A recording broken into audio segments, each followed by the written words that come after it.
WAM FM 105.8, la radio des droits de l'homme, l'expression directe des citoyens et des associations.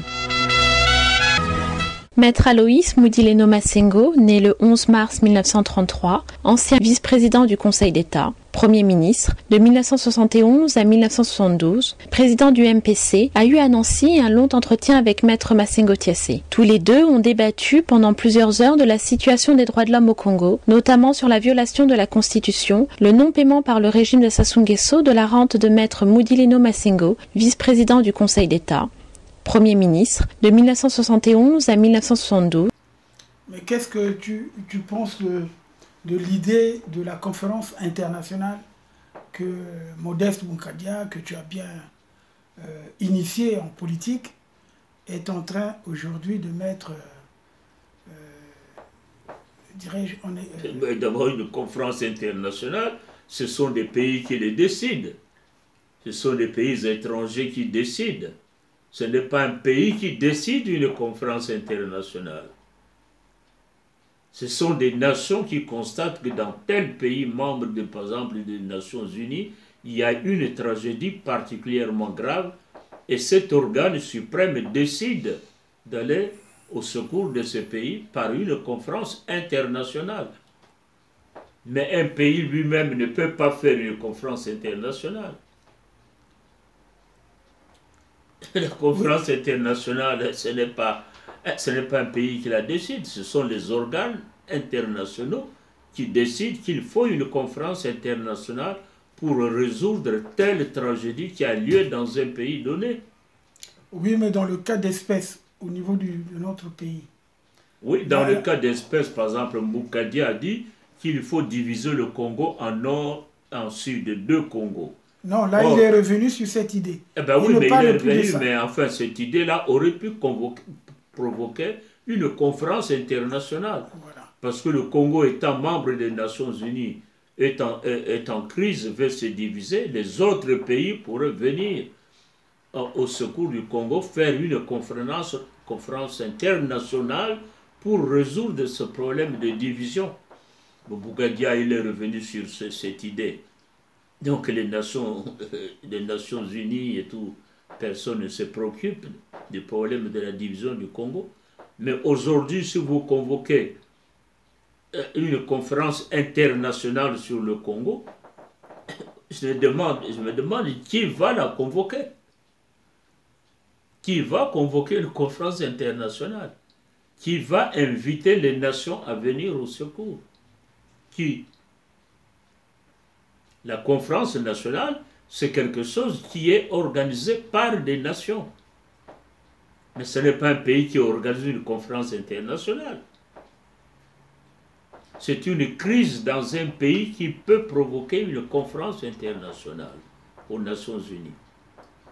Mais un pays ne peut pas dire « j'ai un problème, venez tous les autres pays, venez au secours ».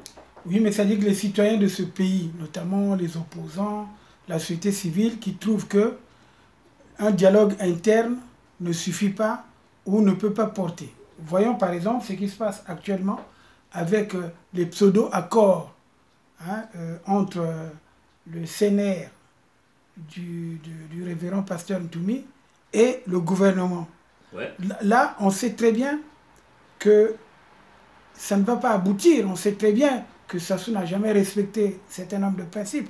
En ce moment-là, toute la société civile, toute l'opposition, c'est-à-dire que tous les acteurs du Congo peuvent demander à la communauté internationale de les assister afin que le problème du Congo soit réglé, afin que la crise congolaise soit réglée. Parce qu'en ce moment, nous parlons en termes de crise. Oui, par exemple, la crise du Congo, si les Nations Unies ne bougent pas, la guerre de poule, les Nations Unies n'ont pas bougé. N'ont pas bougé, bien sûr. Les Nations Unies n'ont pas bougé. Ouais. Je suis tout à fait d'accord que l'ensemble de la nation pouvait saisir du problème les Nations Unies. On pouvait saisir les Nations Unies de la crise du pool, de la guerre dans le pool, l'opposition, je ne sais pas quoi. On saisit les Nations Unies qu'il y a violation au Congo par le gouvernement de Sassou des principes de la démocratie, les principes du droit international, venez au secours. Vous les appelez au secours, mais vous ne pouvez pas les appeler pour trouver la solution à cette crise-là. Mais on peut toujours les appeler parce que jusque-là, vous savez, là, ce n'est plus un secret. Aujourd'hui, les accords soi-disant du pool, ce sont des accords mornés parce que le gouvernement est en train de faire ce qu'il veut, alors que l'autre partie n'est pas d'accord. Oui, mais jusqu'à présent, les Nations Unies n'ont pas vu qu'il y a eu une tragédie. Non, mais la tragédie, les dossiers ont été déposés. La tragédie est connue. Quand vous avez plus de 3000 morts, quand vous avez plus de 200 000 personnes déplacées, quand vous avez plus de 400 et quelques villages qui ont été détruits, rayés de la carte. Alors, dans ces cas, nous savons très bien que c'est... Mais dans ces cas, ce qu'il faut faire, ne parlez pas de dialogue international, parlez de saisine des Nations Unies. Oui, mais on a dit... Voilà, vous préparez un dossier que vous présentez aux Nations Unies pour que les Nations Unies qui ne veulent pas se saisir du dossier se décident à s'en saisir, à s'en charger. Il y a une saisine des Nations, les Nations Unies n'ont pas bougé. Voilà. Mais il faut les amener à bouger. Mais justement parce que le Congo a été... En fait, les Nations Unies ont été court-circuitées par les fameux accords qui ne sont pas des accords. Parce que lorsque les Nations Unies ont été saisies, notamment par le Conseil des droits de l'homme, le haut-commissaire aux droits de l'homme avait déclaré qu'il devait avoir une commission d'enquête. Il fallait qu'on enquête sur la situation des droits de l'homme au Congo, notamment ce qui se passe au pool.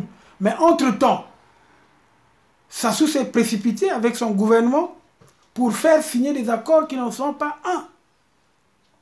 Voilà, parce que, qu'est-ce qui se passe? Aujourd'hui, ce qui est vrai, c'est que l'opinion nationale a été bluffée. Et on continue de faire croire qu'il y a des accords. Parce que c'est toujours cette brutalité-là qui...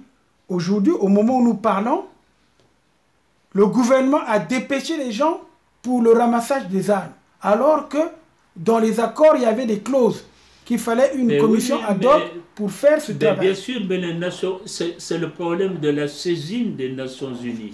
Le problème de faire bouger les Nations Unies. Mais comment vous allez faire bouger les Nations Unies qui n'ont pas conscience jusqu'à présent qu'il y a un drame au Congo? C'est ça, il faut leur présenter le dossier du drame au Congo pour qu'eux, ils en prennent conscience et ensuite, à ce moment-là, ils peuvent venir. Non pas dialoguer avec vous, mais dire au gouvernement congolais que vous êtes en train de ne pas respecter les principes des Nations Unies. Mais nous sommes d'accord sur ce principe. Mais ça dit que le problème, c'est que c'est le gouvernement qui a court-circuité les Nations Unies en organisant le fameux accord de décembre 2017 avec le révérend pasteur Ntoumi. C'est pour cela que moi je suis opposé à cela, parce que je sais que c'est une véritable escroquerie. Le gouvernement n'a pas circuité les Nations Unies puisque... les Nations Unies étaient... Les Nations Unies, lorsqu'en septembre, le Haut Commissariat a déclaré que nous allons mener des enquêtes, parce qu'ils savent très bien qu'il y a des sessions. On vous demande de rendre compte. Nous allons mener des enquêtes pour savoir exactement de quoi il s'agit. Bon, voilà. Oui. Voilà. Donc, à partir de ce moment, puisqu'ils ont reçu, ils connaissent la situation du Congo. Oui. La situation du Congo est connue dans tous les organes des Nations Unies. C'est connu. Mais le gouvernement, qui est le seul interlocuteur, si vous voulez, avec les organes des Nations Unies, a voulu faire comprendre que nous sommes en train de régler la crise. Mais au fond, ils ne règlent pas la crise, ils gagnent du temps. Parce que leur problème à eux, c'est d'éliminer le révérend pasteur Ntoumi et dire que voilà là où on avait la difficulté. Donc, que demande Mboukadia aujourd'hui? Non, Mboukadia, il demande une conférence internationale. Bon, je ne sais pas comment il habille ça, mais en fait, moi, personnellement, j'avais voulu une conférence internationale dans le cadre de ce qui s'est fait à Marcoussis. Quand il y a eu litige entre Ouattara et Gbagbo, les deux protagonistes se sont retrouvés en France, dans l'Essonne, à Marcoussis, pour régler le problème. Et c'est comme ça. C'est-à-dire que nous devons imposer à la communauté internationale pour dire que la crise continue et persiste. Aujourd'hui, nous savons très bien qu'il y a encore des détenus politiques. Bah oui, mais et le dialogue Ouattara et Laurent Gbagbo, est-ce qu'en France, est-ce que c'était un dialogue international?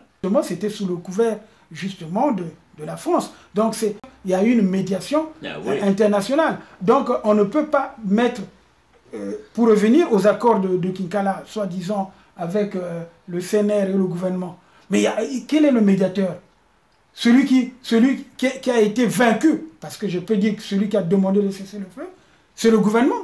Le gouvernement a été vaincu, il faut le reconnaître. Et il demande, il tend la main à celui qu'il a traité de bandit, de terroriste. Et aujourd'hui, par ce moyen, on arrive à corrompre justement certains délégués pour faire croire aux gens que non, tout est pacifié, alors qu'on continue de faire souffrir les populations. Donc la crise congolaise persiste, la crise congolaise reste. C'est là où Boukadia, effectivement, en demandant une conférence internationale, il n'a pas mis cette dimension. Il n'a pas parlé de cette dimension. C'est là où ça paraît un peu douteux. Parce que pour nous, la crise persiste. Il faut présenter au niveau de l'opinion internationale que le Congo est en faillite. D'abord sur le plan économique, le Congo est en faillite sur le plan politique, le Congo est en faillite sur le plan social. Donc, en prenant ça sans compter les violences politiques. Est-ce que Boukadia a sorti un dossier sur la base duquel il convoque les Nations Unies à s'occuper du problème du Congo? Non, mais le problème, c'est ça qu'il faut lui poser la question. Il faut lui poser la question dans ce sens-là. Non, mais c'est pour ça que je dis, il faut lui poser la question dans ce sens-là. Parce qu'aujourd'hui, nous sommes des intelligences. Il ne faudrait pas qu'on vienne nous présenter des choses qui n'ont ni queue ni tête. Mais ceux qui parlent de la conférence... Non, pour moi, je veux dire que les Nations Unies sont en faillite devant le problème du Congo. Voici mon analyse. Les Nations Unies sont en faillite devant le problème du Congo. Et ce n'est pas le seul dossier où les Nations Unies se montrent en faillite. Ils ne veulent pas voir qu'il y a une tragédie au Congo. Les Nations Unies ne veulent pas voir qu'il y a une tragédie au Congo. La guerre du Poul, celle dont on a parlé à Kinkala, c'est la deuxième. Les Nations Unies ne se sont jamais préoccupées des guerres que mène Sassou contre le Poul. La première guerre, 97-18 en 2003, les Nations Unies ne sont pas intervenues. Qui a fait plus de 5000 victimes. Alors, la deuxième guerre, ils ne sont pas intervenus. Voilà. Donc, ils ne veulent pas voir là-dedans qu'il y a un dossier particulièrement grave qui impose l'intervention des Nations Unies. Il y a eu une dérobade des Nations Unies devant la... Mais c'est justement, c'est cela que nous disons. Parce que nous, demain, nous allons également poursuivre les Nations Unies dans ce sens-là. Il y a un problème d'irresponsabilité. Les Nations Unies ont été créées justement pour le maintien de la paix internationale. Mais Sassou menace la paix internationale, menace la paix d'abord nationale et régionale. C'est pour cela que nous nous insurgeons, nous avons des dossiers. Tous les différents responsables des Nations Unies qui devaient s'occuper de cette question, qui ont été corrompus, que nous connaissons. Parce qu'aujourd'hui, tous ceux qu'on envoie, les délégués, quand on parle, voilà, le représentant des Nations Unies de l'UA, il rencontre Sassou, on lui donne des enveloppes, il ressort là, il dit rien, il va raconter des conneries. Bon, nous le savons très bien. Nous avons un dossier beaucoup plus long là, à débattre que ça. Hein. Moi, je ne comprends pas qu'on saisisse les Nations Unies sans présenter un dossier d'abord. Non, mais... Il faut présenter un dossier. Mais le dossier a été présenté. C'est le fameux rapport que je t'ai donné, mais il faut l'étoffer. Dans le rapport, on a bien spécifié. On a envoyé un dossier complet. Le dossier existe également à la Cour. Qui a envoyé? Mais c'est moi qui l'ai envoyé. Ah, oui, dans le cas de la société civile, j'ai supervisé le rapport. Oui. Et je vous le dis, ce rapport, c'est ça qui a permis à faire bouger quelques lignes. Ah. Et quand je dis ça fait bouger quelques lignes, c'est ça qui a permis effectivement au haut commissaire des droits de l'homme de demander une enquête. Mais les gars qui partent, lorsque on n'annonce rien, vous savez, Sassou Nguesso a des bras longs, vous le connaissez bien, il a commencé à jongler en tant qu'agent des services français. Il soudoie tout le monde avec les gens comme les Pigas, hein, qui occupent les médias. Regardez par exemple le problème du cardinal. Pourquoi le problème du cardinal n'avance pas? Pourquoi le procès en béatification, en canonisation n'avance pas? Parce que justement, tant que Sassou sera là, le problème ne peut pas avancer parce que c'est lui qui l'a tué. C'est lui qui l'a assassiné. Donc nous savons très bien qu'avec l'argent du Congo, au lieu de bâtir le Congo, de construire des industries... Je disais que le mois de mars au Congo était jusqu'à présent un mois de tragédie dans la mémoire de tout le monde parce qu'il y a eu les événements de 1970 où les Kiyindou et Miawama ont été exécutés pour avoir fait exactement ce que Ngouabi avait fait 4 ans auparavant. Qu'est-ce que je dis? Oui, 4 ans auparavant. Oui. Donc ils n'auraient pas dû être exécutés. On a dit qu'ils sont passés devant une cour martiale. Personne ne sait de qui était composée cette juridiction.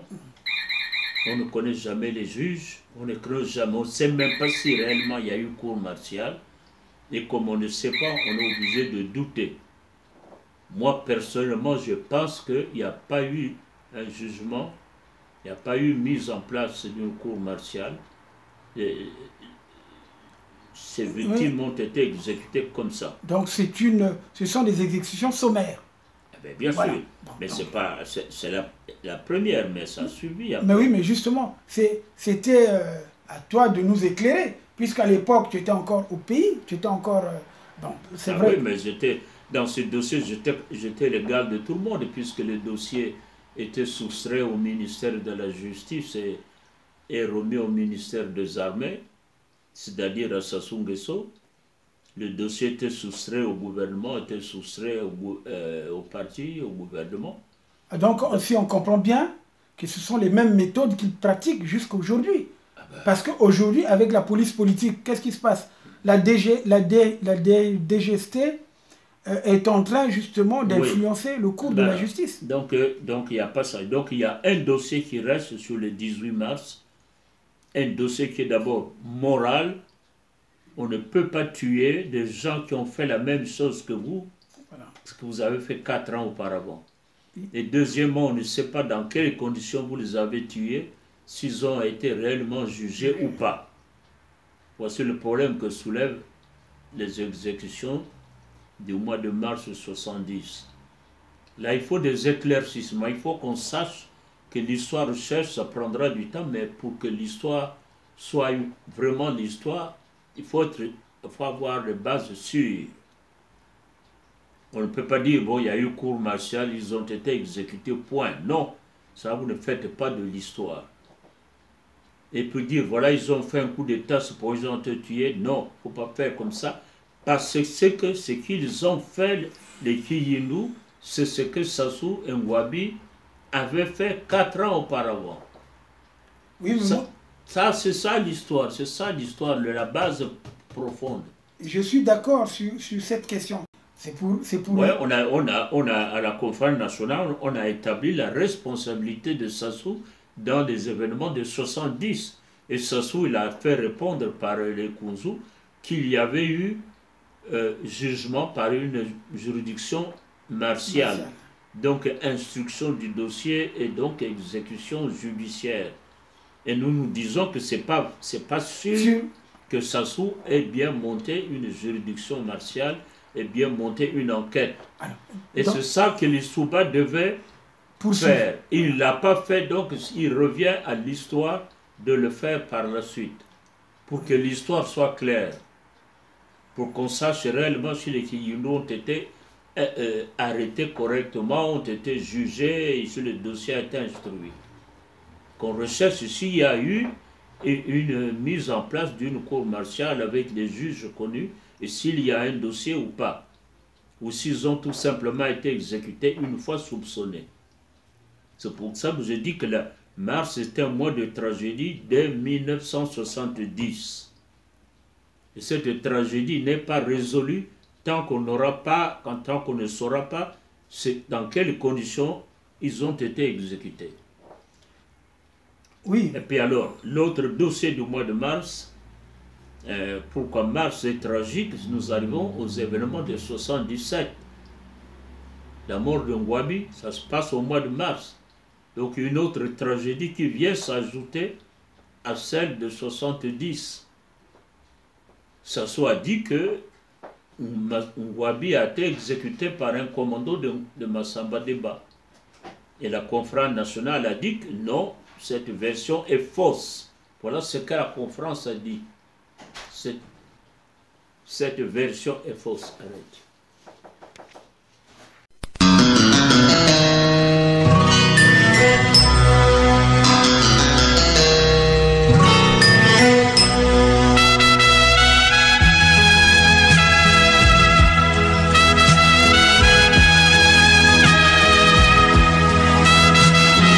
Vous venez d'écouter les entretiens à bâton rompu de Maître Maurice Massengo Thiassé avec le Maître Aloïs Moudileno Massengo. Suivez actuellement Forum FM, la radio des droits de l'homme, la voix des sans-voix.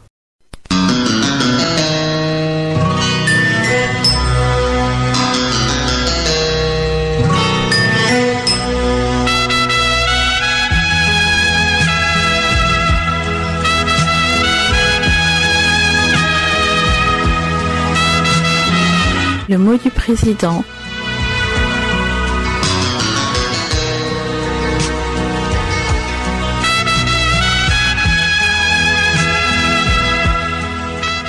Le mot du président du réseau Forum Radio-Télévision des droits de l'homme, Maître Maurice Massengo Thiassé. Du 10e anniversaire du réseau de radio-télévision des droits de l'homme, nous vous rediffusons les émissions du Forum telles que l'expression directe des citoyens et des associations, les échos de la force publique, l'expression directe des citoyens de la diaspora, mais également messages civiques, citoyens, vos droits et devoirs en route pour l'état de droit. Nous revivrons également des temps forts tels que le mot du président, l'émission L'invité du mois avec Ingrid Flora, moi-même, ainsi que Kiri Kiri et l'artiste et son œuvre avec Kik César et Audran Diomède. Forum FM, Radio Forum FM 105.8. Soyez les bienvenus à la Radio Forum FM. Nous vous remercions, nos auditrices et auditeurs. Radio des droits de l'homme au service des auditeurs. Radio Forum FM, accueil très hospitalier. Massengo Thiassé vous aime bien. Droits de l'homme, c'est votre radio. Soyez à l'écoute aux émissions de droits de l'homme. Soyez les bienvenus aux émissions Forum Télé. Nous vous remercions, nos chers téléspectateurs. Télé de droits de l'homme au service de la nation. 835.25, accueil très hospitalier. Massengo Thiassé vous aime bien. Téléforum, c'est votre télé. Soyez devant l'écran aux émissions Forum Télé. Forum FM 105.8, la radio des droits de l'homme, l'expression des sans-voix. Forum FM, la radio de l'état de droit, la radio de la bonne gouvernance. Avec Maître Massengo Thiassé, président du réseau Forum Radio-Télévision des droits de l'homme, Forum FM, la radio pour une bonne culture de paix et pour l'environnement sain.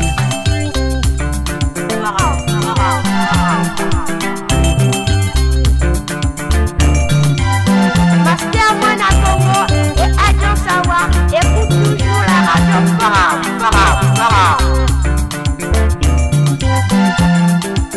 Forum FM 105.8, Forum Télé 831.25, le média sûr pour faire échec à la désinformation. Forum FM 105.8, la radio des droits de l'homme, pour mieux vous informer et vous former, en route pour l'état de droit. Avec Maître Massengo Thiassé.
Forum FM 105.8, Forum Télé 831.25, le média sûr pour faire échec à la désinformation. Forum FM 105.8, la radio des droits de l'homme, pour mieux vous informer et vous former en route dans l'état de droit. Avec Maître Massimo Kiassé. Radio Forum FM, y a la vérité. Télévision Forum, c'est le droit de l'homme. Radio Forum FM, la voix des sans-voix. Télévision Forum, l'expression des sans-voix. Radio Forum FM, y a la vérité. Télévision Forum, c'est le droit de l'homme.